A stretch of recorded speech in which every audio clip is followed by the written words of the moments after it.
કેમ છો? મજામાં છો? આજે આપણે બનાવી રહ્યા છીએ ગુજરાતી દાળ. તો સૌથી પહેલાં મેં એક કટોરી દાળ લઈને એને વોશ કરી દીધી છે. ત્યારબાદ એમાં સિંગદાણા એડ કરી દીધા છે. અને સિંગદાણા એડ કર્યા બાદ આપણે લસણની થોડી કળીઓ લઈ લઈશું, એને થોડી ચોપ કરી દઈશું અને એને પણ આપણે કુકરમાં નાખી દઈશું. ત્યારબાદ હવે તેમાં જરૂર પ્રમાણે પાણી એડ કરી લઈશું. આ એકદમ ઓથેન્ટિક ગુજરાતી મીઠી દાળ છે, તો તમે પણ ઘરેથી જરૂર બનાવજો. પાણી એડ કર્યા બાદ હવે આપણે કુકર ગેસ પર લઈ લઈશું અને ગેસનો ફૂલ ફ્લેમ ચાલુ કરી દઈશું અને 4-5 સીટી વાગે ત્યાં સુધી દાળને બફાવા દેવાની છે. તો આપની સીટી વાગી રહી છે. હવે તેની હવા નીકળે ત્યાં સુધી હું ટમાટર ચોપ કરી દઉં છું, લીલા મરચાં, ધાણા અને લીમડી. ત્યારબાદ હવે કુકરમાં આપણે એડ કરીશું મસાલા. એના પહેલાં થોડું એમાં મેં પાણી એડ કર્યું છે, એકદમ નોર્મલ પાણી. હવે હળદર, ત્યારબાદ થોડું મરચું, નોર્મલ તીખાસ માટે થોડો ગરમ મસાલો અને બહુ જ બધું ધાણા જીરું પાવડર નાખવાનો છે. હવે આપણે તેને ફોલોની વડે આવી રીતે મિક્સ કરી દઈશું.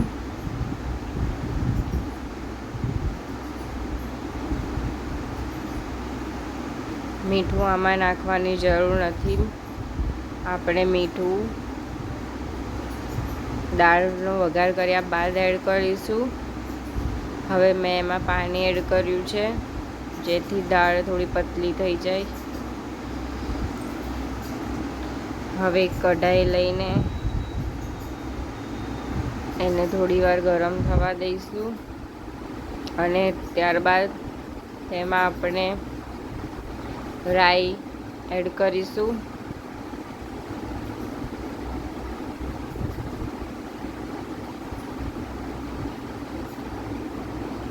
હવે રાઈ તતડે એટલે આપણે થોડું જીરું એડ કરીશું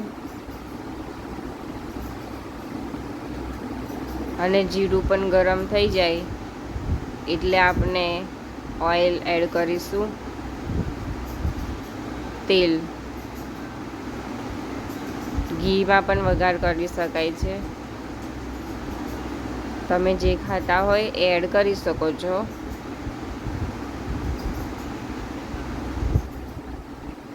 હવે તેલ થોડું ગરમ થઈ જાય નોર્મલ, એટલે એમાં થોડી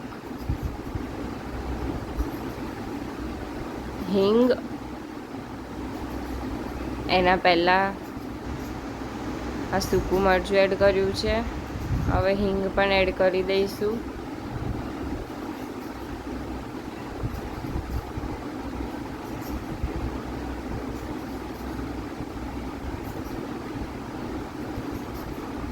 હવે લીમડી, ઘણા લોકો મીઠો લીમડો કહેતા હોય છે. તમે શું કહો છો મને જણાવજો. ટામેટા એડ કરી દઈશું અને ગ્રીન ચીલી, લીલું મરચું પણ એડ કરી દઈશું. 1 મિનિટ જેવું મિક્સ કરી લઈશું.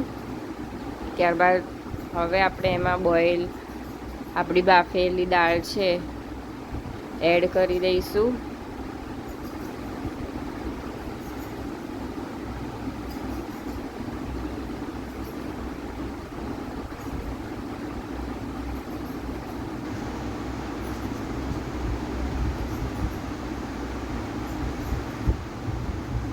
કેવું સરસ દેખાય છે,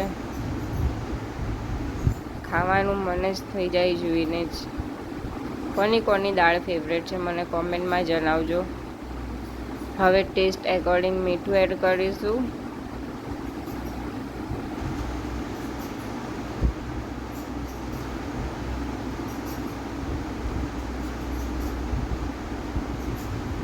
અને મિત્રો, આ ગુજરાતી મીઠી દાળ છે, એટલે આમાં આપણે જરૂરથી જેગરી ગોળ એડ તો કરવો જ પડે.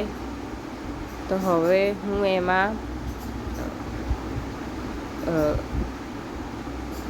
જેગરી પાવડર એડ કરું છું, દેશી.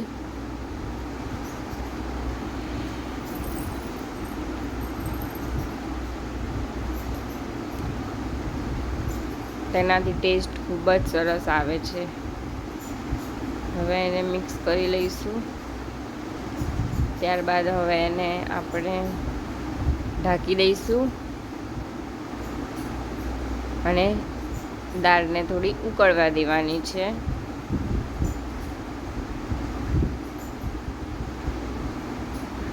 હું બીજું કામ કરતી હતી એટલામાં તો મારી દાળ ઉભરાઈ ગઈ. જો નીચે પણ થોડી ઢળી ગઈ છે, કેવી સરસ દેખાય છે. હવે એમાં આપણે ધાણા એડ કરી દઈશું. માટીનું વાસણ છે તેથી ગેસ બંધ હોવા છતાં પણ વધારે ઉકળે છે. સરસ.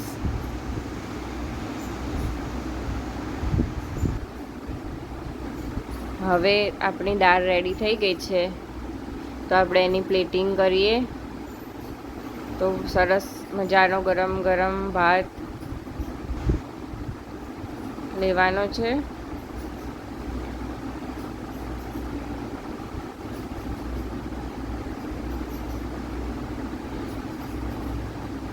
હવે આપણે એમાં આપણી ગુજરાતી ઓથેન્ટિક સિંગદાણાવાળી દાળ એડ કરીએ, સરસ મજાની.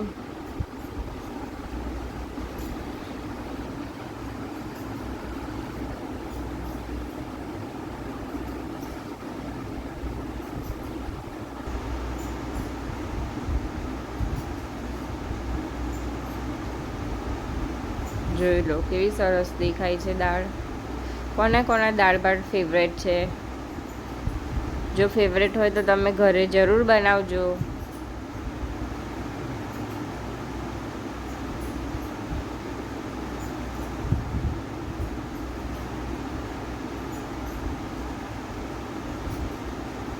હવે દાળ એડ કરી દીધી છે. ત્યારબાદ થોડા ધાણા આપણે ઉપરથી એડ કરીશું.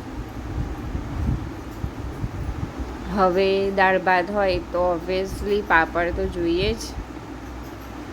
તો મેં ફ્રાય કરેલો પાપડ છે અને જોડે સરસ મજાનું ગળ્યું અથાણું.